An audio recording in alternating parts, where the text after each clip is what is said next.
Kali ini saya akan membawakan sebuah materi Satrio Piningit menurut Al-Quran. Sebagian besar umat Islam yang ada di Indonesia, terlebih-lebih umat Islam yang ada di luar negeri, tidak mungkin mempercayai cerita akan munculnya tokoh Satrio Piningit. Alasan mereka enteng-enteng saja dan amat sangat sederhana, kalau tidak ingin dikatakan menggampangkan atau menganggapnya sepele. Mereka tentu akan mengatakan kalau cerita itu tidak ada dasar hadisnya dan tidak ada ayatnya dalam Al-Quran. Apalagi Satrio Piningit hanya ramalan Joyoboyo. Dalam fikih Islam, haram hukumnya mempercayai ramalan. Bagi umat Islam keturunan Jawa, mereka bersikap lebih moderat dan santun karena takut kualat pada leluhurnya. Mengingat ramalan Joyoboyo ini sudah berusia ratusan tahun dan dipercaya oleh leluhur mereka. Umat Islam yang bergaris keras tegas, yang menghitam putihkan persoalan, yang mengharamkan ramalan, bersikap ambivalen dan pembual. Mereka mengharamkan ramalan akan tetapi menghalalkan prediksi. Terminologi atau ramalan adalah menyampaikan sesuatu yang belum terjadi tapi akan terjadi. Maka kata prediksi atau perkiraan tidak ada bedanya dengan ramalan. Prediksi atau perkiraan dapat diterima oleh umat Islam karena rentang waktu kejadian relatif singkat. Meski prediksi atau perkiraan bermakna ramalan juga. Parameter untuk mengetahui benar tidaknya sebuah ramalan hanya dua. Yang pertama, rentan waktu yang panjang antara saat ramalan pertama kali disampaikan dengan waktu kejadian. Dan yang kedua, jumlah manusia yang percaya atau beriman, apakah semakin bertambah atau berkurang, yang pada akhirnya punah habis ditelan bumi. Kedua parameter tersebut dipenuhi oleh ramalan Joyoboyo. Waktu yang panjang dan orang yang percaya semakin bertambah dan tidak terbatas di Pulau Jawa saja. Beda halnya dengan penganut kepercayaan Tolotang atau berafiliasi ke agama Hindu di Kabupaten Sidrap, Sulawesi Selatan. Cahyo Nayaswara telah melakukan penelitian dan menyimpulkan bahwa aliran itu menganut paham animisme yang telah bersumber dari ajaran Legaligo. Mereka menunggu munculnya seorang tokoh yang bernama Sawer Rigending atau putra Legaligo. Untuk yang kedua kalinya, pemimpin spiritual mereka disebut Uwak. Semua pengikut tunduk pada perkataan Uwaknya. Aliran ini juga meramalkan dan meyakini akan munculnya seorang tokoh penyelamat. Kepercayaan ini sudah berusia 1000 tahun lebih dan pengikutnya sekarang tinggal beberapa ratus kepala keluarga saja. Karena parameter kedua tidak dipenuhi, maka kami kesampingkan. Ramalan mereka tidak memenuhi syarat untuk bisa dijadikan rujukan dalam mencari kebenaran sebuah ramalan. Kiamat adalah sebuah peristiwa yang belum terjadi, akan tetapi sudah lama dijanjikan. Kiamat pertama kali dijanjikan pada masa Nabi Nuh alaihi wassalam. Janji kiamat masih berlaku sampai hari ini dan entah sampai kapan. Hanya Allah yang tahu karena Dia yang berjanji. Maka biarlah Tuhan sendiri yang membuktikan janjinya. Janji Tuhan sifatnya pasti. Umat Islam dan Kristen meyakini janji Tuhan karena janji Tuhan itu terdapat di kitab suci. Sedangkan Hindu, Buddha, dan Konghucu bersikap moderat karena janji itu tidak terdapat di dalam kitabnya. Joyoboyo bukan Tuhan karena itu kebenaran yang disampaikan menggunakan kata ramalan, sebab hanya kata itu yang pas digunakan untuk membedakan dirinya dengan Tuhan, meskipun apa yang disampaikan sama-sama mengandung nilai kebenaran. Janji Tuhan bersifat pasti dan Joyoboyo sifatnya relatif. Untuk membuktikan relativitasnya, maka digunakanlah kata yang tepat, yaitu ramalan. Umat Islam yang beriman atau percaya kepada ramalan Joyo-Boyo tidak dapat dikategorikan sebagai musyrik oleh karena adanya kata pembuka ramalan ataupun relatif tersebut. Cahyo Nayaswara dengan tegas menyatakan beriman atau percaya kepada ramalan Joyo-Boyo. Pernyataan ini berani kami sampaikan dengan tegas setelah kami melakukan perenungan yang mendalam dan berdimensi spiritual, studi literatur yang berfokus pada kebenaran peramal-peramal dunia, termasuk Nostradamus, dan yang paling penting adalah kajian kritis terhadap Al-Quran. Semua ini kami lakukan dalam waktu yang amat singkat setelah membaca tulisan Gerakan Al-Mahdi di internet, dan mohon maaf, nama penulisnya tidak kami ketahui. Perlu kami tegaskan bahwa kami tidak beriman atau percaya terhadap semua penafsir-penafsir terhadap ramalan Joyo-Boyo yang ada di internet atau yang dijual bebas di toko buku, di pasar-pasar. Siapapun yang melakukan penafsiran itu dan apapun latar belakang mereka, semua penafsir ramalan Joyo-Boyo yang tidak menjadikan Al-Quran sebagai rujukan utama sepatutnya ditolak. Surah Al-Kahfi mengisahkan beberapa orang pemuda yang bersahabat yang hidup di masa pemerintahan Raja Dakyunus atau Decius. Raja itu berlaku sulim, sombong, angkuh, dan pemuja berhala. Pemuda yang bersahabat ini adalah pemuda yang beriman kepada Tuhan yang menciptakan langit dan bumi. Pemuda-pemuda itu belum mengenal Allah karena agama Nasrani dan agama Islam belum ada. Di era Joyo-Boyo, agama Nasrani dan Islam juga belum masuk ke Pulau Jawa.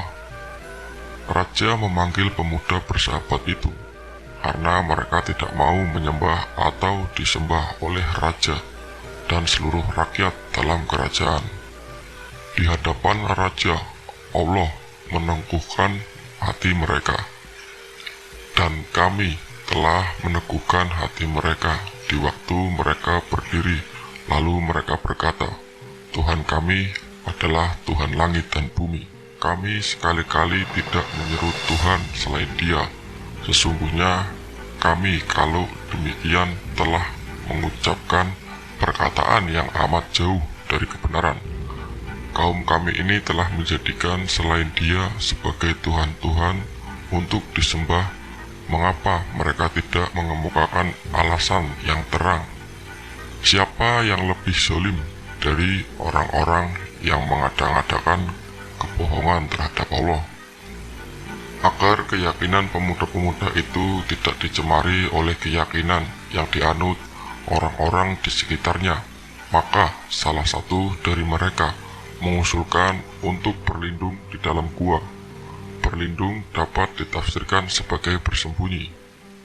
Dan apabila kamu meninggalkan mereka dan apa yang mereka sembah selain Allah, mereka carilah tempat berlindung ke dalam gua. Itu niscaya Tuhanmu akan melimpahkan sebagian rahmatnya kepadamu dan menyediakan sesuatu yang berguna bagimu dan urusan kamu. Bersembunyi dalam bahasa Jawa kuno dapat dimaknai sebagai piningit. Pemuda yang teguh pendiriannya, kokoh keyakinannya, meski di hadapan raja yang zalim tidak merasa gentar sedikit pun, adalah pemuda jantan, gagah dan berani. Pemuda seperti itu adalah tipikal seorang satria. Dalam bahasa Jawa disebut satrio. Umat Islam yang ada sekarang ini adalah umat yang hidup dan tunduk pada kekuasaan raja yang bernama hawa nafsu. Segala tindakannya, laku dan perbuatannya semua dilaksanakannya berdasarkan kehendak nafsu dan untuk tujuan nafsu. Mulutnya mudah berkata bahwa semua karena Allah semata, akan tetapi hati yang paling kecil mengatakan tidak. Mereka memiliki tujuan lain, yaitu untuk mendapat uang, dengan bahasa yang lebih halusnya, rezeki Allah.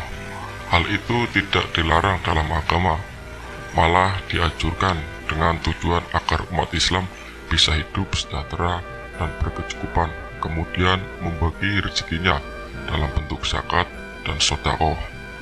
Semua kebaikan dan semua perintah agama yang dilakukan dengan taat, balasannya dibayar tunai oleh Allah, bahkan disegerakan karena Allah tahu bahwa manusia memiliki kecenderungan sifat tergesa-gesa. Janji-janji Allah kepada manusia dibayar tunai di dunia ini. Dengan begitu, di padang mahsyar nanti, posisi janji Allah kepada manusia menjadi zero. Jika Allah ingin memberi lebih kepada hambanya yang dia kehendaki, maka itu adalah hak prerogatif Allah sebagai Tuhan terhadap hambanya. Hak prerogatif ini hanya diberikan pada mereka yang di masa hidupnya melaksanakan tauhid murni kepada Allah.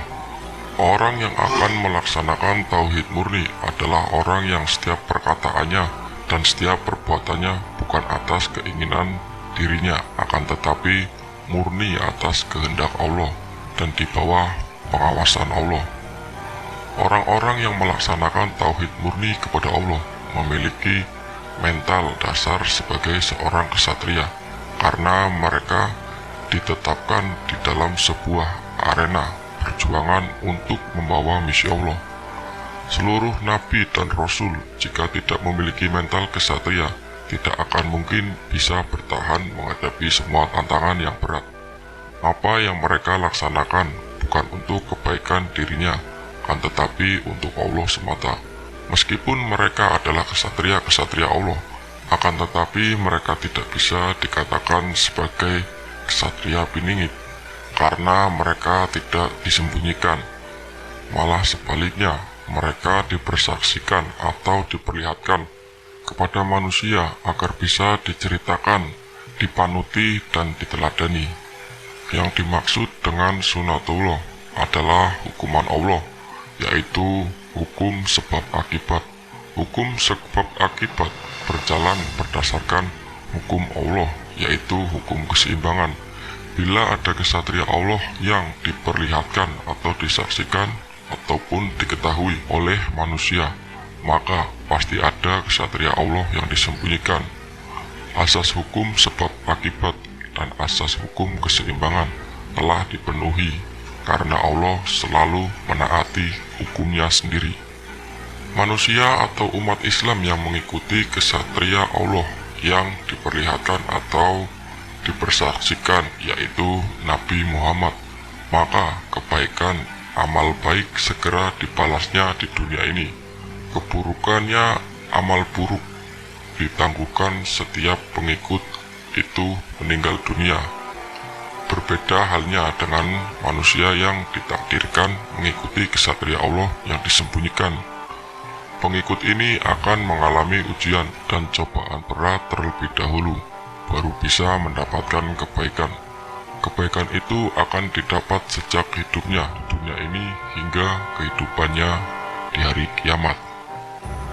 Mereka tidak mendapat keburukan karena mereka tidak memiliki kesalahan sebab hukum keinginan pribadinya, akan tetapi mereka dapat ujian dan cobaan yang sangat berat sebagai masa transisi dari Allah biasa menjadi seorang ksatria Allah.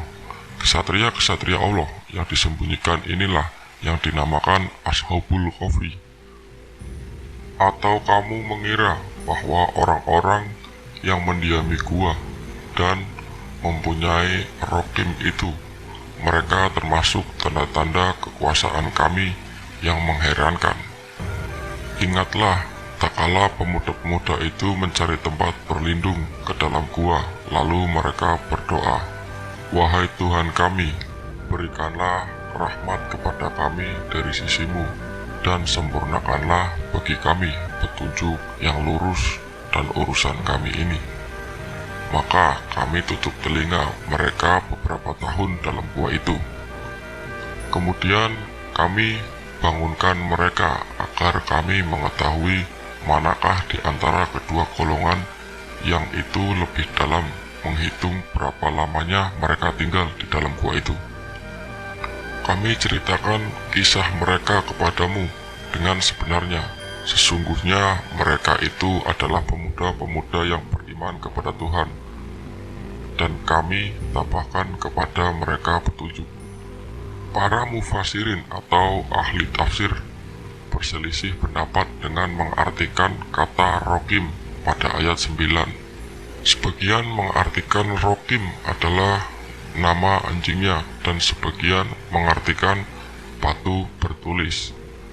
Cahyo Nayaswara lebih cenderung mengartikannya sebagai batu bertulis. Batu bertulis adalah ramalan Joyoboyo. Disebut batu bertulis oleh karena kekuatan kebenaran ramalan itu. Batu bertulis tidak termakan usia, tak lekang dikena panas, tak lupuk dikena hujan. Masyarakat Jawa kuno dulu menulis dengan huruf-huruf paku. Huruf-huruf itu dapat dipahat di batu cadas. Al-Quran menyebut batu itu sebagai rokim, yang artinya batu bertulis. Al-Quran dengan tegas menyebutkan, kami tutup telinga mereka beberapa tahun dalam gua itu. Mereka yang tersurah pada kata tutup telinga adalah tidak mau mendengar. Ini persis sama dengan tipikal Satrio Piningit yang berjalan sendiri dan tidak mau tahu dengan apa yang dikatakan orang, karena telinganya ditutupi. Dan kamu akan melihat matahari ketika terbit, condong dari gua mereka ke sebelah kanan, dan bila matahari itu terbenam, menjauhi mereka ke sebelah kiri, sedang mereka berada dalam tempat yang luas dalam gua itu. Itu adalah sebagian dari tanda-tanda kebesaran Allah. Barang siapa yang diberi petunjuk oleh Allah, maka dialah yang mendapat petunjuk. Dan barang siapa yang disesatkannya, maka kamu akan mendapat seorang pemimpin pun yang tidak dapat memberi petunjuk kepadanya. Dan kamu mengira mereka itu bangun padahal mereka tidur. Dan kami balik-balikan mereka ke kanan dan ke kiri, sedang anjing mereka mengunjurkan kedua lengannya di muka pintu gua. Dan jika kamu menyaksikan mereka, tentulah kamu akan berpaling dari mereka dengan melarikan diri. Dan tentulah hati kamu akan dipenuhi dengan ketakutan terhadap mereka. Dan demikianlah kami bangunkan mereka agar mereka saling bertanya di antara mereka sendiri. Berkatalah salah seorang di antara mereka, sudah berapa lama kamu berada di sini? Mereka menjawab, kita berada di sini sehari atau setengah hari. Berkata yang lain juga, Tuhan kamu lebih mengetahui berapa lama kamu berada di sini. Maka suruhlah salah seorang di antara kamu pergi ke kota dengan membawa uang perakmu ini, dan hendaklah dia lihat manakah makanan yang lebih baik, manakah hendaknya dia membawa makanan itu untukmu, dan hendaklah dia berlaku lemah lembut, dan janganlah sekali-kali menceritakan halmu kepada seorang pun. Ayat tersebut jelas dan terang-terangan menyebut pemuda-pemuda yang bersahabat itu ditidurkan di dalam gua, bukan satu orang tetapi beberapa orang. Al-Quran merahasiakan jumlah pastinya. Justru yang Al-Quran sebut dengan pasti adalah seekor anjing dalam posisi yang mengucurkan lengannya di muka pintu gua. Maka ditidurkanlah semua dengan disembunyikan. Dalam versi ramalan Joyoboyo sekali lagi ditegaskan disebut piningit. Dalam ramalan Joyoboyo Satrio Piningit tegas-tegas menyebut satu orang saja, sedangkan Al-Quran menyebut pemuda-pemuda itu lebih dari satu orang. Allah merahasiakan jumlah pastinya. Benar, Satrio Piningit hanya satu orang saja. Satrio Piningit ini adalah pemimpin. Pemuda-pemuda yang dimaksudkan dalam Al-Quran yang jumlahnya dirahasiakan adalah murid-murid sekaligus sebagian pengikut Satrio Piningit. Dalam ramalan Joyoboyo, Satrio Piningit disebut memiliki murid, jumlahnya tidak disebutkan. Al-Quran mengisahkan keberadaan seekor anjing. Anjing adalah simbol kesetiaan dan persahabatan. Tidak ada binatang yang paling setia kepada tuannya kecuali anjing. Tidak ada binatang yang paling mudah bersahabat dengan manusia kecuali anjing. Kuda dan kucing termasuk binatang yang bisa bersahabat dengan manusia. Akan tetapi, keduanya tidak memiliki kesetiaan. Murid-murid Satrio Piningit amat sangat setia kepada seorang Piningit. Mereka tahu betul siapa Satrio Piningit yang sesungguhnya. Akan tetapi, mereka menjaga dan menutupi rapat-rapat rahasia itu sampai saat waktunya akan tiba. Posisi anjing di depan pintu gua memberikan makna bahwa kesetiaan murid akan membuktikan dengan menjaga mulut mereka agar tidak memberitahukan kepada siapapun sosok Satrio Piningit yang sebenarnya. Antara murid yang satu dengan murid lainnya memiliki persahabatan yang kental. Mereka memiliki hakikat sejatinya sebuah persaudaraan. Semua murid-murid Satrio Piningit adalah laki-laki. Meskipun memiliki istri dan anak, namun istri dan anak-anaknya itu tidak dimasukkan dalam kategori murid. Kata yang tepat untuk menyebut istri dan anak-anak mereka sebagai pengikut Satrio Piningit. Murid-murid Satrio Piningit memiliki kekuatan, memiliki semangat bak pemuda tangguh, tak terkalahkan, dan selalu siap melaksanakan perintah Satrio Piningit. Dalam melaksanakan perintah itu, mereka memiliki kesadaran prima, kecermatan, dan waspadaan yang tinggi. Sebagaimana makna ayat 20 berikut. Sesungguhnya jika mereka dapat mengetahui tempatmu, niscaya mereka akan melempar kamu dengan batu atau memaksamu kembali kepada agama mereka. Dan jika demikian, niscayalah kamu tidak akan beruntung selama-lamanya. Pemuda-pemuda Ashabul Kahfi tidak membawa misi agama karena di masanya belum ada agama Nasrani dan agama Islam. Mereka hanya memiliki keyakinan diri tentang adanya Tuhan. Pemuda itu meminta kepada penduduk agar di atas gua dibuat rumah atau tempat peribadatan. Akan tetapi, bukti-bukti arkeologis yang dapat dilihat sekarang ini tidak terdapat tanda-tanda adanya bekas peninggalan rumah peribadatan tersebut. Dan demikian pula kami mempertemukan manusia dengan mereka agar manusia itu mengetahui bahwa janji Allah itu benar dan bahwa kedatangan hari kiamat tidak ada keraguan padanya. Ketika orang-orang itu berselisih tentang urusan mereka, orang-orang itu berkata, "Dirikanlah sebuah bangunan di atas gua mereka. Tuhan mereka lebih mengetahui mereka." Orang-orang yang berkuasa atas urusan mereka berkata, "Sesungguhnya kami akan mendirikan sebuah rumah peribadatan di atasnya." Manusia yang hidup sekarang ini masih dapat menyaksikan gua Ashabul Kahfi di dekat Damaskus. Di atas gua itulah hanya ada batu cadas yang gersang dan tidak terdapat tanda peninggalan rumah peribadatan. Ramalan Joyoboyo juga tidak menyebutkan bahwa Satrio Piningit membawa misi agama tertentu. Tidak ada agama yang dia benarkan dan tidak ada agama yang dia salahkan. Rumah peribadatan di atas Gua Kahfi hanyalah sebagai simbol yang bisa memberi pencerahan kepada kita bahwa posisi yang dimiliki Satrio Piningit sangat strategis karena posisi dia berada di bawah tahta Tuhan atau rumah peribadatan. Dalam versi ramalan Joyoboyo, posisi Satrio Piningit tersebut sebagai anak dewa berwujud manusia. Nanti ada orang yang akan mengatakan jumlah mereka adalah 3 orang, yang keempat adalah anjingnya, dan yang lain mengatakan jumlah mereka adalah 5, orang yang keenam adalah anjingnya, sebagai terkaan terhadap barang yang hoib. Dan yang lain lagi mengatakan jumlah mereka 7. Orang yang ke-8 adalah anjingnya. Katakanlah, Tuhanku lebih mengetahui jumlah mereka. Tidak ada yang mengetahui bilangan mereka kecuali sedikit.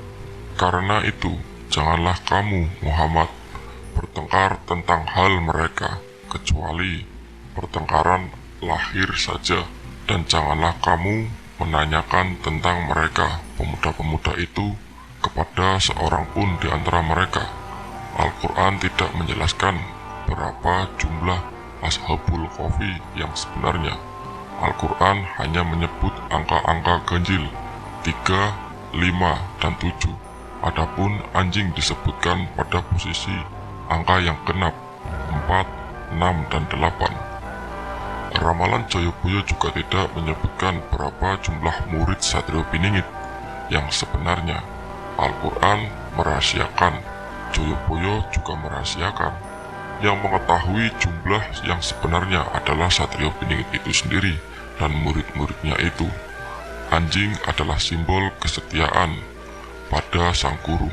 Anjing adalah simbol kesetiaan, persahabatan, dan persaudaraan antara sesama muridnya. Jika manusia mengatakan murid Satrio Piningit jumlahnya banyak, maka kamu salah karena jumlahnya sedikit. Jika kamu katakan sedikit, maka kamu salah karena jumlah mereka banyak. Jika kamu mengatakan hitungan mereka genap, maka kamu salah karena hitungan mereka ganjil. Jika kamu katakan hitungan mereka ganjil, maka kamu salah karena hitungan mereka adalah genap. Semua murid Satrio Piningit digenapkan oleh kekuatan ghaib. Kekuatan itu adalah kekuatan ghaib Satrio Piningit yang selalu setia menjaga murid-muridnya, menjaga rahasia dirinya sekaligus menjaga rahasia Tuhannya. Rahasia Satrio Piningit adalah rahasia Tuhan. Itulah misteri rumah peribadatan di atas gua persembunyian Piningit. Allah menjaga kerahasiaan Satrio Piningit bersama murid-muridnya, sebagaimana Allah menjaga kerahasiaan jumlah pemuda Ashabul Kahfi. Allah melarang Nabi Muhammad mempertanyakan jumlah pemuda Ashabul Kahfi, apalagi mempertanyakan nama-nama mereka. Dalam ramalan Joyoboyo, nama Satrio Piningit dan jumlah murid-muridnya juga dirahasiakan. Yang mengetahui jumlah mereka yang sebenarnya adalah mereka sendiri. Sangat sedikit jumlahnya jika dibandingkan dengan bangsa Indonesia yang berjumlah 200 juta lebih. Bila ada manusia yang bisa membicarakan, membahas, atau mendiskusikan topik Satrio Piningit bersama murid-muridnya, Al-Quran menyebut manusia-manusia itu hanya melakukan terkaan terhadap barang yang ghaib. Ashabul Kahfi dan Satrio Piningit bukan merujuk pada nama seseorang atau kelompok, akan tetapi sifat, perilaku, dan kepribadian sekelompok orang, di mana dalam kelompok itu ada seorang pemimpinnya. Dalam ramalan Joyoboyo disebutkan, bila Satrio Piningit muncul, maka dia akan menggunakan nama barunya. Bila namanya telah muncul, maka ikutlah perkataannya, karena perkataan-perkataan itu adalah kebenaran. Perkataannya bernilai sebuah firman, bernilai sebuah sabda, bermakna sebagai titah dari seorang pemimpin ataupun raja yang bijaksana. Bila Allah telah mengizinkan Satrio Piningit menggunakan nama barunya, kemudian manusia telah mengetahui bahwa nama itu adalah nama kesatria Allah yang disembunyikan, maka dapat dikatakan sepertiga dari rahasia Satrio Piningit telah mulai terbuka. Jika manusia telah mengetahui sosok pengguna atau pemilik nama tersebut, meski belum berjumpa dengan sosok itu, maka berarti 2/3 rahasia Satrio Piningit telah terbuka. Bila manusia berjumpa dengan Satrio Piningit, sebagaimana manusia berjumpa dengan Ashabul Kahfi setelah bersembunyi di dalam gua, maka itu berarti seluruh rahasia Satrio Piningit telah terbuka terang benderang. Saat itu Satrio Piningit bukanlah lagi kesatria Allah yang disembunyikan, akan tetapi disebut kesatria Allah yang dipersaksikan atau diperlihatkan. Manusia wajib mengikuti perkataannya dan menaati segala perintahnya, sebagaimana pada Ashabul Kahfi, kesatria Allah yang nanti akan dilihat oleh manusia tidak membawa misi agama, syariah Islam ditiadakan, tata cara peribadatan agama lainnya dihapuskan, tauhid murni kepada Allah ditegakkan dengan cara tunduk dan taat kepada apa yang diperintahkan oleh kesatria Allah yang telah dipersaksikan tersebut. Pemuda Ashabul Kahfi ditidurkan di dalam gua dalam waktu yang sangat lama. Al-Quran menyebut lamanya waktu mereka disembunyikan atau piningit di dalam gua adalah 300 tahun dan 9 tahun. Akan tetapi Ashabul Kahfi hanya merasa seperti sehari atau setengah hari saja. Perbandingan waktu akhirat dan waktu di dunia adalah sehari akhirat atau waktu gaib, 500 tahun waktu di dunia ataupun waktu nyata. Kalau dihitung dengan waktu gaib akhirat, maka dapat disimpulkan bahwa Ashabul Kahfi berada di dalam gua tidak cukup sehari, akan tetapi lebih dari setengah hari, dengan asumsi waktu nyata atau dunia adalah 300 tahun dan ditambah 9 tahun.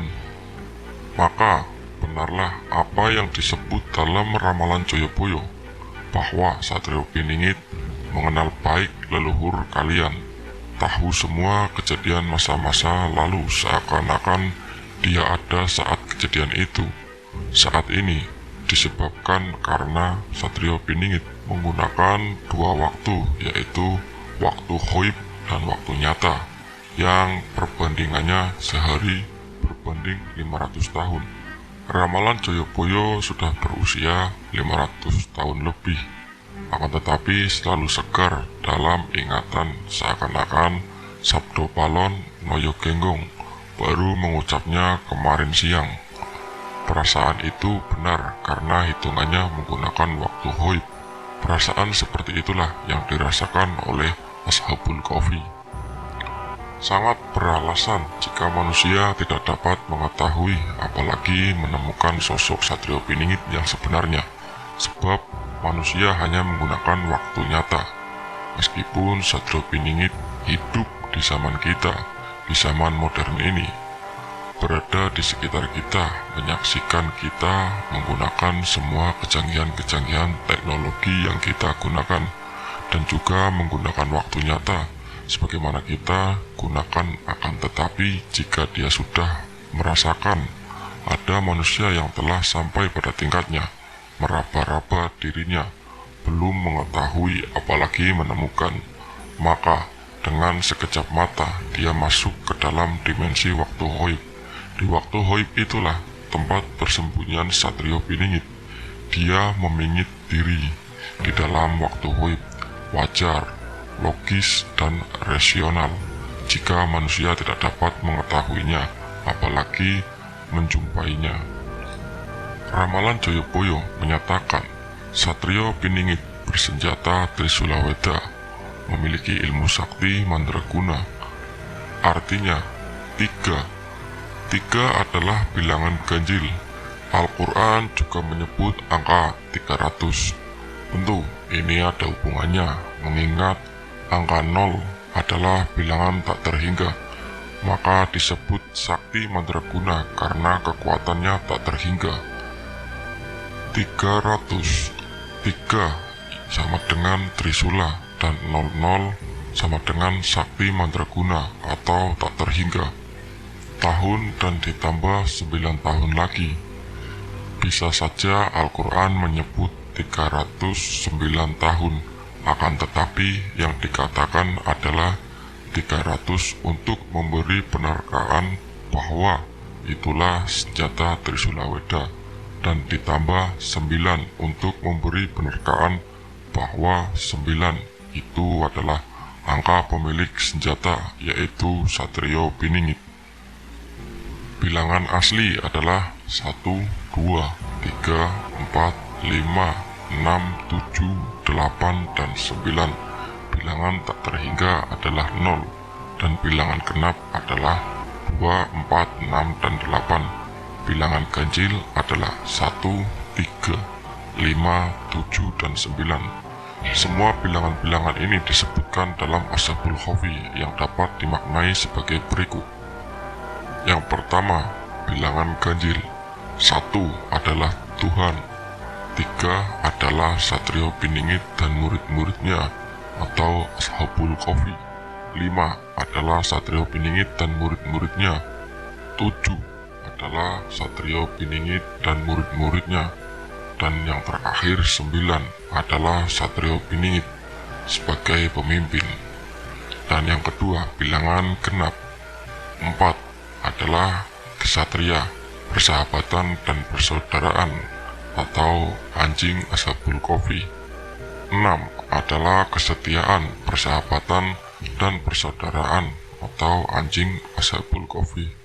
Dan 8 adalah kesetiaan, persahabatan dan persaudaraan. Dan untuk catatan, angka 2 tidak disebutkan karena Tuhan tidak boleh digenapkan. Demikianlah pengertian Satrio Piningit menurut Al-Quran.